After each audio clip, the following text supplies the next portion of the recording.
ನಿಮ್ಮ ಕುಟುಂಬಗಳು ಅಂತ ಕತೆ ಹೇಳ್ತಾ ಇದ್ದಾರೆ. ಎಂತೆಂತ ಅಯೋಗ್ಯರು ಇವತ್ತು ನಮಗೆ ಪಾಠ ಮಾಡ್ತಾ ಇದ್ದಾರೆ ಅಂತಂದ್ರೆ ಇದನ್ನ ನಾವು ಇವತ್ತು ಪ್ರಶ್ನೆ ಮಾಡಬೇಕಾಗಿದೆ. ಕಾನೂನುಬದ್ಧವಾಗಿ ನಮ್ಗಿರ್ತಕ್ಕಂಥ 8-9 ಗಂಟೆ ಕೆಲಸದ ಅವಧಿಯ ಪ್ರಶ್ನೆ ಏನಿದೆ ಅದನ್ನು ಹೆಚ್ಚು ಮಾಡುವಂತ ಪ್ರಶ್ನೆ ಯಾಕೆ ಬರ್ತಾ ಇದೆ? ಇವತ್ತು 12 ಗಂಟೆ ಮಾಡಬೇಕು, 14 ಗಂಟೆ ಮಾಡಬೇಕು ಅಂತೇಳಿ ಯಾಕೆ ಮಾತಾಡ್ತಾ ಇದ್ದಾರೆ? ಇವತ್ತು ಈಗ ಮಾಡ್ತಿರೋ ಕೆಲಸದಲ್ಲಿ ಅವ್ರಿಗೆ ಲಾಭ ಇಲ್ವಾ? ನಾವು ಮಾಡ್ತಿರೋ 8 ಗಂಟೆ ಕೆಲಸದಲ್ಲಿ ಲಾಭ ಸಿಗ್ತಾ ಇಲ್ವಾ? ಅವರಿಗೆ ಬಹಳ ದೊಡ್ಡ ಪ್ರಮಾಣದ ಲಾಭ ಸಿಗ್ತಾ ಇದೆ.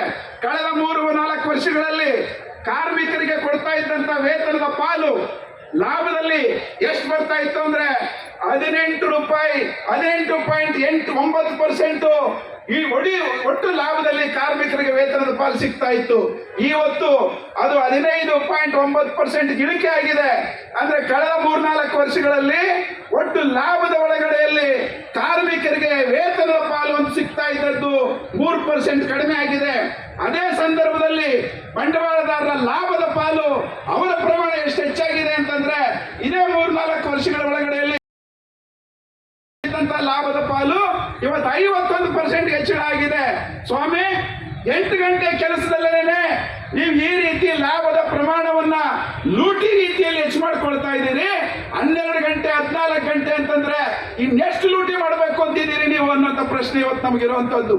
ಈ ಬದಲಾವಣೆ ಬಂಡವಾಳದಾರರಲ್ಲಿ ಯಾಕೆ ಬರ್ತಾ ಇದೆ? ಬಂಡವಾಳದಾರರ ಧ್ವನಿಯಾಗಿ ಇವತ್ತಿರ್ತಕ್ಕಂಥ ಸರ್ಕಾರಗಳ ಕಾಯ್ದೆಗಳು ಯಾಕೆ ಬದಲಾಗ್ತಾ ಇದ್ದಾವೆ ಅಂತ ನಮ್ಗೆ ಅರ್ಥ ಆಗಬೇಕು. ಕೆಲಸದ ಅವಧಿ ಹೆಚ್ಚು ಮಾಡಬೇಕು ಅನ್ನುವಂಥದ್ದು ಕೇವಲ ಬಂಡವಾಳದಾರ ಹಿತಾಸಕ್ತಿ ಮಾತ್ರ ಅಲ್ಲ, ಬಂಡವಾಳದಾರರ ಜೊತೆಯಲ್ಲಿ ನಿಂತಿರ್ತಕ್ಕಂಥ ಅವರನ್ನು ಪ್ರತಿನಿಧಿಸುವಂತ ರಾಜಕೀಯ ಪಕ್ಷಗಳಿದಾವೆ, ಸರ್ಕಾರಗಳಿದಾವೆ, ಅವ್ರಿಗೂ ಕೂಡ ಅದೇ ಬೇಕಾಗಿದೆ. ಲೇಬರ್ ಕೋಡ್ಗಳನ್ನ ತಿದ್ದುಪಡಿ ಮಾಡ್ತಿರೋದು ಯಾರು? ಇದೇ ಮೋದಿ ಸರ್ಕಾರ. ಇಲ್ಲಿರ್ತಕ್ಕಂಥ ಕಾರ್ಮಿಕರು ಬಹಳ ದೊಡ್ಡ ಸಂಖ್ಯೆಯಲ್ಲಿ ನೀವು ಕೂಡ ಮೋದಿ ಓಟ್ ಹಾಕಿದ್ದೀರಿ. ಏನ್ ಹೇಳ್ತಾರೆ ನಮ್ಮ ಕಾರ್ಮಿಕರು? ಇದ್ರ ಬಗ್ಗೆ ಯೋಚನೆ ಮಾಡಬೇಕಂತ ಅಗತ್ಯ ಇದೆ.